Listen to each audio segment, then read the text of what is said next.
Hi అండి. Dubai cost of living అంటారు కదా, దుబాయ్లో రెంట్లు ఎలా ఉంటాయి ఏంటి చూసేద్దాం ఈరోజు, వినేసేయండి. ఫస్ట్ ఆఫ్ ఆల్ వచ్చేసి దుబాయ్లో 1 BHK 2 BHK, తర్వాత సింగిల్ రూమ్స్, అలాగే బెడ్ స్పేస్ ఇలా ఉంటాయన్నమాట అండి. కనిపించే బిల్డింగ్ వచ్చేసి 42 ఫ్లోర్స్ ఉంటుందండి. మేముండే బిల్డింగ్ అండి. మేముండేది 7th ఫ్లోర్ అండి. ఇక్కడ కొంచెం రీజనబుల్గా ఉంటాయని ఇక్కడ మేము చేరాము. మేము ఉండేది దుబాయ్ బార్డర్ అండి. ఇటు సైడ్ షార్జా, అటు సైడ్ వచ్చేసి దుబాయ్ అనమాట. ఏ బిల్డింగ్ కూడా 10 ఫ్లోర్లు 20 ఫ్లోర్లు 30 ఫ్లోర్కి ఏది తక్కువ ఉండదండి. ఇది వచ్చేసి చూడండి, పక్కన మీకు అన్నీ కనిపిస్తుంటాయి చూడండి, కింద నుంచి చూస్తుంటే ఓ అనిపిస్తుంది చూడండి. మేము ఉండేది 7th ఫ్లోర్ అండి. తర్వాత మా బిల్డింగ్లోనే హెచ్సి అంటే 16th ఫ్లోర్లో హెల్త్ క్లబ్ అనమాట.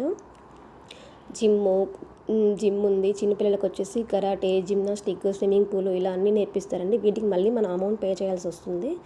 అలాగే రూమ్ రెంట్లు అలా ఉంటాయండి, చూసేద్దాం రండి. 1 BHK వచ్చేసి 70K నుంచి 80K దాకా ఉంటుంది. 2 BHK వచ్చేసి 1 lakh నుంచి 1,40,000 1,50,000 దాకా ఉంటుందండి. ఒక్కొక్క ఏరియాని బట్టి రూమ్ రెంట్లు తగ్గుతూ ఉండొచ్చండి. ఇది వచ్చేసి గ్యాస్ స్టేషన్ అండి.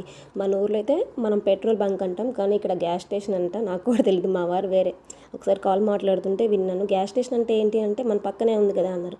దాని గ్యాస్ స్టేషన్ అంటారా, పెట్రోల్ బంక్ కదా అనుకున్నాను.